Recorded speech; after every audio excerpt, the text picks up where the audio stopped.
Hey travelers, Mag and I here on day 261 of our trip around the United States. We made it into Sedalia last night at a decent hour, got some sleep, and now the sun is out on this clear, bright, blue, sunshiny day without a cloud in the sky. And I have a feeling it is going to be a great day out here. We are going to be finishing up what we have of the west end of the state today as we cover 330 miles. From here, just on the outskirts of Sedalia, we're gonna go ahead and swing in east through Boonville before we hook around west one more time, all the way up to Richmond.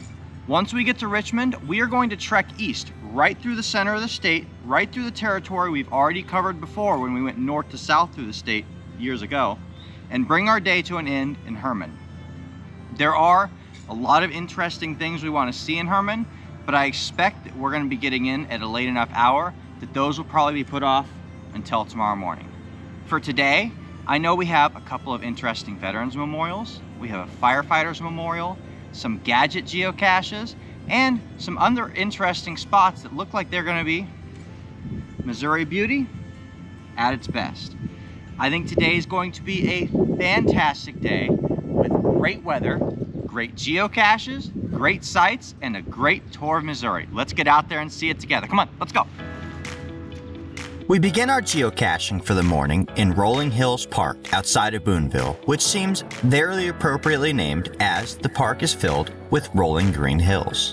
My initial thought was just to grab one geocache at the entrance before moving on to Boonville proper, but once we saw this park for ourselves, we decided to continue to follow the rolling hills. In total, there are 6 geocaches in the park to be found along a 1-mile-long paved loop drive that winds through the park. You can take the loop at a nice, slow, easy drive rolling up and down the hills, or, like the many residents here, you can use it for exercise and nature viewing. We ended up tracking down all the geocaches in the park before heading into the city of Boonville. As the county seat of Cooper County, Boonville is not a particularly large city with only about 8,000 people living here.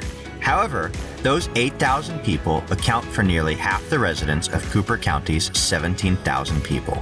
The community is named for the sons of Daniel Boone, Nathan and Morgan Boone, who had established a salt business near the community in the early 1800s, delivering their product from Salt Licks to St. Louis. The very first pioneers to settle the area arrived in 1810. The recently widowed Hannah Cole, now 50, and her almost 9 children, along with Stephen Cole, his wife Phoebe, and their 5 children were accompanied by a group of men led by Benjamin Cooper on an overland journey into the wilderness. Together, the group arrived just upriver from the present town area of Boonville on the north side of the Missouri River. While the Coopers were happy to settle there, the 2 Cole families decided to cross the Missouri River to the south side to build their cabins on the east edge of what would become Boonville. The Cole families lived independently on the land for nearly 2 years, with their closest neighbors being the Coopers across the Missouri River, miles away. With the constant threat of Indian attack, their small log cabin eventually turned into Hannah Cole's fort. Her cabin, to become a fortress, would serve as the first church, school, and voting booth before becoming the county seat in 1816. As most of the towns we would be passing through today are small, there are a limited number of geocaches available to choose from. Fortunately, most of these counties had at least 1 or 2 auctions that was rather interesting. This ammo can in particular was calling out for me to find it, with a range of communication up to 300 miles out. And spotting a geocache on the map that was not only listed as a large, but hidden more than 20 years ago, we knew we were making the trip over to find this one. Even more than 2 decades later, this thing is fully stocked with swag, ready for trading at a moment's notice. It also featured the original logbook with the FTF entry dated back all the way to 2003. Even when there were not uniquely fascinating listings to chase after, we were still more than happy to track down a few of the park and grabs along our way. Normally, I will only try to make 2 or 3 finds in a county and page before moving on to the next one. But once I discovered the joy of these bisons, which were all pretty easy to track down, I couldn't help but adding my name to the log for each one. The city of Concordia in Lafayette County, with a population of about 2,000 people, does not stand out heavily on the map, with only one traditional and adventure lab to be found in town. While it may be a bit lacking in its geocaching abundance, it more than makes up for it with an ample amount of small town charm. The town can trace its humble beginnings all the way back to 1840, when a small Lutheran community began to gather in the Freedom Township. Around that time, the Georgetown-Lexington stagecoach line became operational. The stagecoach line provided access to goods and services within just a few days' time. This inspired many more immigrants to come to the area, particularly those of German descent. By the 1850s, things began to pick up, first with a store, then with the establishment of the post office in 1851. Soon followed another store opened by the Brockhoff brothers, a hotel, a blacksmith, and a bank. During the Civil War, the mostly German community found themselves at odds with the Confederate forces. This led to an attack by the Missouri bushwhackers on the night of October 9th, where many residents were massacred. Reaching our furthest north and west point for the day, we slide into the city of Richmond, the county seat of Ray County, with a population of about 6,000 people. Founded in 1827, the city was established on land donated by John Waller, W.B. Martin, and Isaac and William Thornton. Touring our way completely around the county courthouse, we were surprised to discover a statue of Alexander William Doniphan. He was well renowned as a leader of the American troops during the Mexican-American War, but perhaps he's best known today as the man who prevented the summary execution of Joseph Smith, the founder of the Church of Jesus Christ of Latter-day Saints. Throughout the day, we find ourselves hopping from one county seat to another.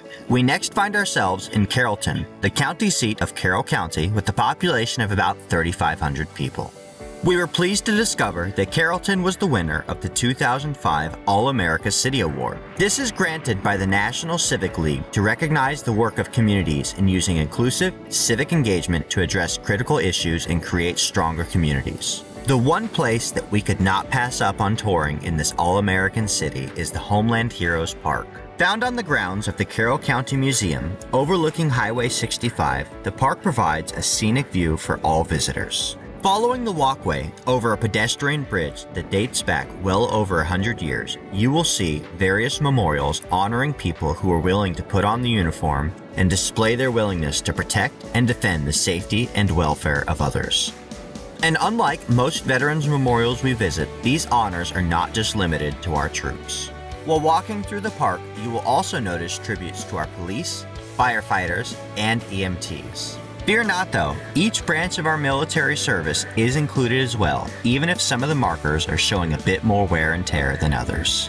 A great place to take a walk around and honor the heroes who have come before us, no matter what uniform they choose to wear in their service.